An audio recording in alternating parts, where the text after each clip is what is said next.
അതെനിക്ക് വേണ്ടപ്പെട്ട ആളാണ്. എന്തെങ്കിലും പ്രശ്നമുണ്ടോ? എൻ്റെ സംസാരത്തിലും ടോണിലൊക്കെ എനിക്ക് എന്തൊക്കെ പ്രശ്നം ഫീൽ ചെയ്യുന്നുണ്ട്. ഇപ്പോൾ ഉള്ള സിംറ്റംസ് ഒക്കെ കണ്ടിട്ട് ചെറിയൊരു ക്രൂഷ്യൽ ആണോ എന്നൊരു ഡൗട്ട് ഉണ്ട്.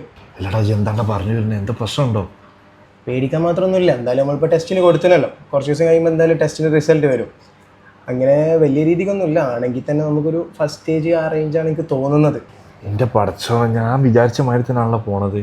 അവളെ പിയാപ്പിളിനോട് ആ മക്കളോടൊക്കെ ഞാനിപ്പോൾ എന്താ പറയാ? നിങ്ങളിപ്പോൾ അവളോടോ ഹസ്ബൻഡിനോടോ ഒന്നും പറയാനും നിൽക്കണ്ട. നോക്കുമ്പോൾ എനിക്ക് തോന്നുന്നത് ഫസ്റ്റ് സ്റ്റേജ് ആണെന്നാണ്. അതൊക്കെ നമുക്ക് മെഡിസിനിൽ ക്ലിയർ ചെയ്യുന്നതേ ഉള്ളൂ. അവളാണ് ഈ അടുത്ത മാരേജൊക്കെ കഴിഞ്ഞൊന്ന് സെറ്റിൽ ആവണുള്ളൂ. എന്താ ഇപ്പം ചെയ്യുക? അല്ലേ, നിങ്ങളത് വിടി, അതിപ്പോൾ പ്രശ്നമൊന്നുമില്ല. ഇപ്പം എന്തായാലും ആരെയും അറിയിക്കണ്ട. ഞാനിപ്പോൾ ഇതൊന്ന് മുൻകൂട്ടി നിങ്ങളോട് പറഞ്ഞതേ ഉള്ളൂ. ജസ്റ്റ് ഒന്ന് നമ്മൾ അറിഞ്ഞു വെക്കുന്നത് നല്ലതാണല്ലോ.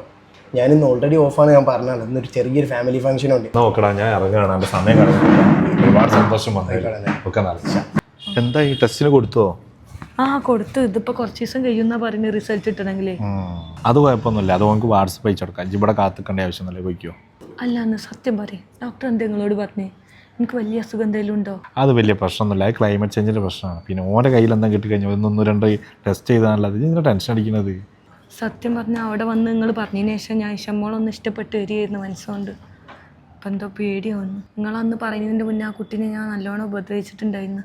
ഇനിയിപ്പോൾ പഠിച്ചവനായിട്ട് എനിക്ക് അതിനുള്ള പരീക്ഷണം തന്നതാണെന്നാവും. അൽഹംദുലില്ലാ, നീ നന്നായല്ലോ. ഹയർ അള്ളാനെ ശ്രദ്ധിക്കുന്നു. ഇനി എന്തിനാ ടെൻഷൻ അടിക്കണം? എനിക്ക് ഒരു കുഴപ്പമില്ല പെണ്ണേ. എന്നാൽ മൂത്താർക്ക് ഞാൻ ഇറങ്ങുകയാണ്. ട്രെയിനിൻ്റെ സമയമായി. നിങ്ങൾ ഈ റിസൾട്ട് ഒന്ന് വാങ്ങിക്കൊണ്ടിട്ടോ. പിന്നെ എന്നോടൊരു കാര്യം പറയാനുണ്ട്. ഇഷമോളെ നല്ലോണം നോക്കണം. ഓളെ എന്നെ നോക്കാൻ ഉണ്ടാവുള്ളൂ. ആ കാര്യം എപ്പോഴും മനസ്സിലുണ്ടാവണം. അത് നിങ്ങൾ പറയേണ്ട മൂത്താർക്ക്. എനിക്കെല്ലാം മനസ്സിലായിരുന്നു. ഓൾ ഇനി എൻ്റെ സ്വന്തം മോൾ തന്നെയാണ്. എന്നാ പോയിക്കോ, നേരം വെക്കണ്ട. ശരി.